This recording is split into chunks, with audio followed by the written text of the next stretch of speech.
Resolução Conjunta número 4.220, 28 de junho de 2012.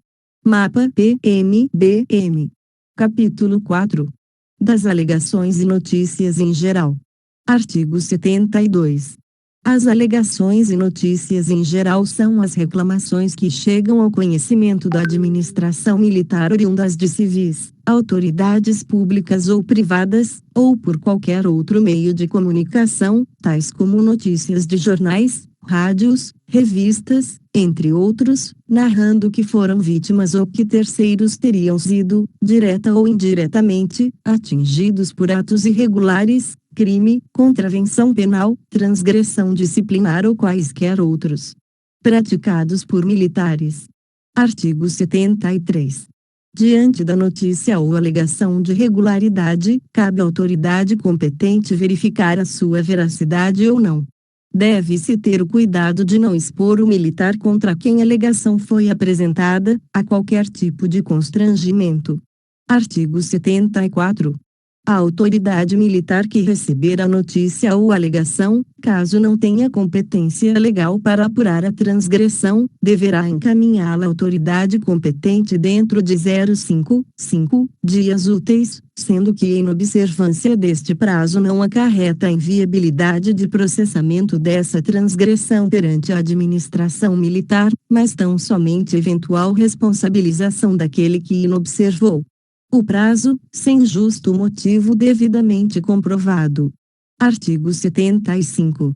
As notícias ou alegações por meio de ofícios oriundos do público civil, de autoridades públicas ou privadas ou qualquer outro meio, notícias de jornais, revistas etc., devem ser registradas e controladas pela SRH, Seção de Inteligência da unidade ou equivalente, permitindo a elaboração de estatísticas e um efetivo acompanhamento dos casos. Parágrafo único. O controle será realizado por meio de sistema informatizado, cuja numeração será fornecida por controle único DEIME. Artigo 76. Sempre que possível, deverão ser juntados a alegação ou a notícia e documentos probatórios da ocorrência do fato. Artigo 77. Constatado que o acusado, na alegação ou notícia, não é integrante da AIME, deverá ser encaminhado à ouvidoria de polícia ou ao órgão próprio ao qual pertencer o possível autor. Artigo 78. Deverá ser providenciada a resposta ao órgão ou ao reclamante vítima do resultado da apuração, ou das providências adotadas para o caso. Artigo 79. As alegações que contiverem indícios de crime militar e atos de improbidade, autoria e materialidade definidas, deverão servir para motivar e fundamentar as portarias de IPM. Aquelas que contenham somente indícios de transgressão disciplinar, atos de improbidade ou de crime comum servirão para motivar e fundamentar despachos de RIP ou portarias de processos administrativos, conforme o caso. 1. Se do fato alegado restarem indícios de autoria e materialidade de crime militar, ato de improbidade e transgressão disciplinar, a autoridade militar poderá instaurar, concomitantemente, IPM e o processo ou o procedimento administrativo adequado. 2. Havendo dúvidas acerca da autoria ou materialidade da conduta disciplinar, do crime comum ou ilícito civil, deverá a autoridade competente determinar a realização de um levantamento inicial ou de um RIP, conforme as circunstâncias do fato. Artigo 80. Quando o fato narrado não configurar indícios de crime, improbidade ou transgressão disciplinar, a reclamação será motivadamente arquivada, conforme causa evidente de justificação e ou absolvição, elencada nos artigos 6 e 7 deste manual. Artigo 81. Em todas as unidades da respectiva IME, até o nível de companhia independente, deverá existir um setor específico, de preferência na P5 ou B5 da unidade, para atender ao público em geral, no que se refere à coleta e formalização de reclamações contra militares que cometam atos irregulares. Parágrafo único. O local de audição deverá possibilitar discrição e reserva ao reclamante denunciante. Artigo 82. A seção responsável pela oitiva formal do reclamante, se for o caso, deverá expedir ofício de encaminhamento à delegacia de polícia com circunscrição, solicitando sua submissão a exame de corpo de delito, nos casos em que a pessoa alegar ter sofrido agressões físicas por parte de militares estaduais. Parágrafo único. Dispensa-se o encaminhamento à delegacia de polícia nos casos em que referida providência já tiver sido adotada pela parte interessada. Artigo 83. Os funcionários responsáveis pelas audições deverão ter acesso, para fins de pesquisa, aos sistemas de informações institucionais, Siscom, Infosig, Sicope, CAD, CIR, SIGP, dentre outros, possibilitando esclarecimentos quanto à situação do acusado e do próprio reclamante. Parágrafo único. Não possuindo acesso aos sistemas, o funcionário responsável pela audição deverá solicitar informações à seção específica da unidade. Artigo 84. Deverão ser colhidos os dados completos do reclamante, vítima, representante legal, testemunha ou outro envolvido no fato, tais como nome, filiação, CPF, endereço residencial com CEP, telefones para contato, profissão, estado civil, grau de escolaridade, fazendo constar também, se militar, o número, posto graduação e unidade em que serve, conforme. Artigo 85.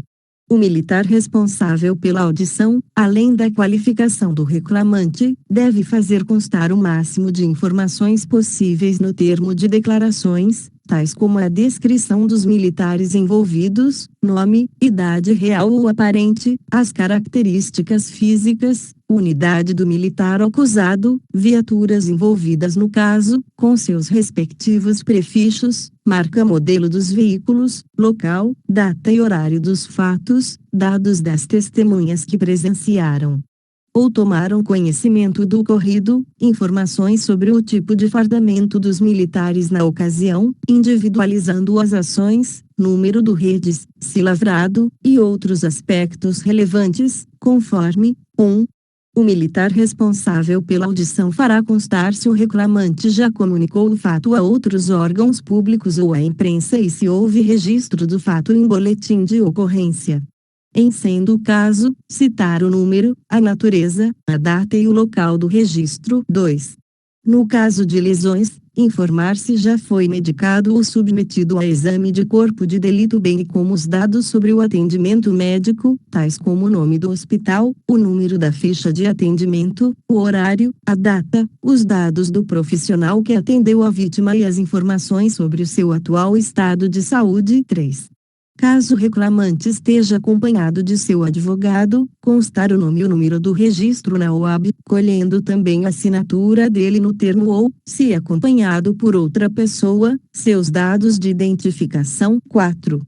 Caso o reclamante seja criança ou adolescente, se faça acompanhar de seus pais ou responsáveis, citar, no termo, o nome e os dados pessoais do acompanhante e ainda colher a assinatura deste.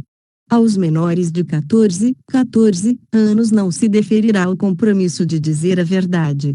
Artigo 86. A alegação colhida por meio da ficha de atendimento deverá ser assinada pelo reclamante, seu responsável legal, se houver, e pelo responsável pela coleta das informações. Artigo 87. Todo cuidado e atenção devem ser dispensados ao reclamante, que deverá ser bem recebido e orientado, além de proporcionar a ele a certeza de que sua alegação será efetivamente verificada. Artigo 88. O reclamante deve ser orientado sobre as previsões legais referentes a denúncias infundadas, concitando-o a falar somente a verdade dos fatos que estiver denunciando, sob pena de responder por crime de denunciação caluniosa. Parágrafo único. A admoestação não deve proporcionar ao reclamante constrangimento ou sensação de ameaça, que possa reduzir assim sua intenção de levar os fatos ao conhecimento da administração pública. Artigo 89. Quando houver alegações contra oficial, estas deverão ser, preferencialmente, reduzidas a termo, em regra, acompanhadas por outro oficial. Artigo 90. O reclamante não presta depoimento mas, sim, declarações, figurando, na ficha de atendimento, como reclamante. Artigo 91. As técnicas de investigação, preconizadas em normas próprias, deverão ser usadas durante as audições, naquilo que for pertinente, para se obter todas as informações necessárias a subsidiar futuras apurações e confirmar, ou não, a veracidade da alegação. Artigo 92. Nas declarações firmadas pelo reclamante, devem-se, após registrar o que a pessoa falou espontaneamente, técnica da espontaneidade, fazer questionamentos complementares, técnica da indução, para não restar dúvidas quanto ao cabal conteúdo das alegações. Artigo 93. A ficha de atendimento, juntamente com os demais documentos apresentados pelo reclamante, deverá ser protocolizada e encaminhada para a seção própria, Seção de Recursos Humanos, SRH, ou equivalente, mediante recibo. Seção 1. Da denúncia anônima. Artigo 94. Denúncia anônima, também chamada de delação apócrifa, é a informação transmitida por meio de comunicações disponíveis, sem identificação do denunciante, ou seja, a produção de documentos sem autoria. Artigo 95. A CF 88 prevê, em seu artigo 5º, inciso 4, a vedação do anonimato na manifestação do pensamento, buscando assim impedir a consumação de abusos no exercício da liberdade de manifestação de pensamento e na formulação de denúncias apócrifas ou anônimas. Artigo 96. A CF 88, ao exigir a identificação do autor da denúncia, visou, com tal medida, possibilitar que eventuais excessos decorrentes do teor da denúncia sejam tornados passíveis de responsabilização, tanto na esfera civil quanto no âmbito penal ou administrativo. Artigo 97. Apesar desse argumento, a administração pública tem o dever de verificar a procedência do fato irregular que chegar ao seu conhecimento, uma vez que, pelos postulados da legalidade, impessoalidade e da moralidade administrativa, possui o dever de verificar se a denúncia procede ou não. Artigo 98. A denúncia anônima, perante a administração pública, não pode ser desconsiderada por absoluto, pois ela legitima a autoridade a exercer o poder-dever de verificar a sua veracidade, haja vista tratar-se de uma forma de conhecimento de possível irregularidade. Ressalta-se que não se deve instaurar processo regular diretamente de uma denúncia anônima. Parágrafo único. Devido ao eventual risco de ameaças e coações por parte de militares estaduais envolvidos em fatos infracionais ou de improbidade, não se pode impedir que pessoas levem anonimamente a conduta ilegal ou imoral ao conhecimento das autoridades competentes. Artigo 99.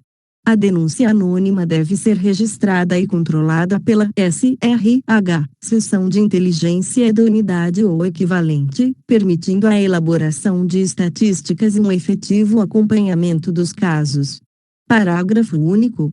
O controle será realizado por meio de sistema informatizado, cuja numeração será fornecida por controle único DIME. Artigo 100.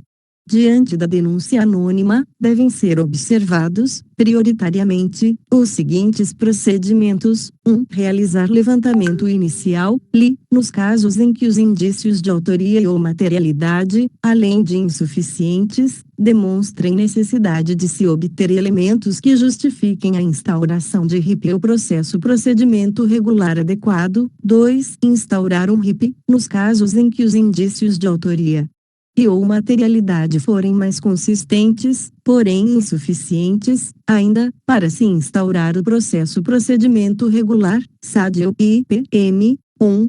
Caso não procedam os fatos narrados na denúncia anônima, esta deverá ser arquivada, nos termos dos artigos 6 e 7 deste manual, ou demandar acompanhamento pela autoridade competente, bem como ensejar outras medidas administrativas que o caso requeira. 2. O levantamento inicial, a critério da autoridade competente, será realizado pela seção de inteligência ou por militar possuidor de precedência hierárquica em relação ao investigado. 3.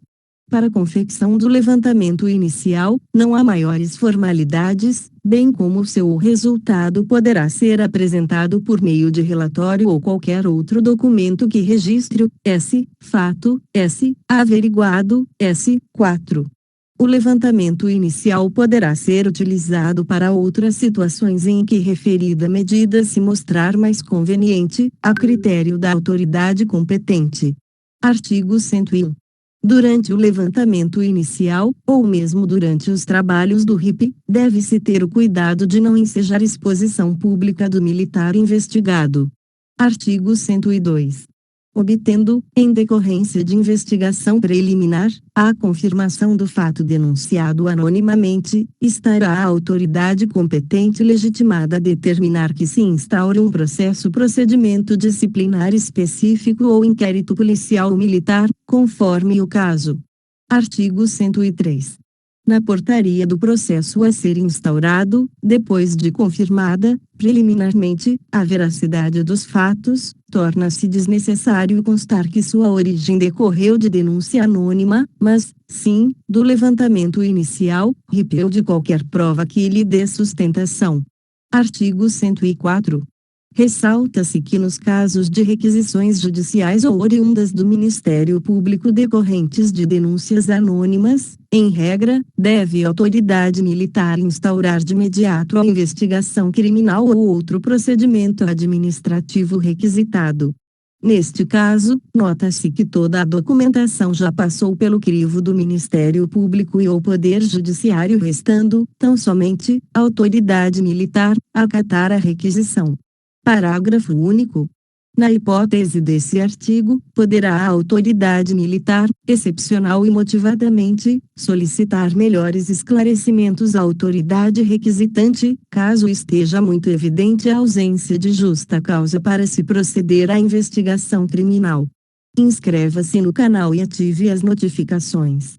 Curta e compartilhe para que esse conteúdo chegue para mais pessoas. Deixe nos comentários qual lei, resolução ou decreto você quer ouvir. Bons estudos!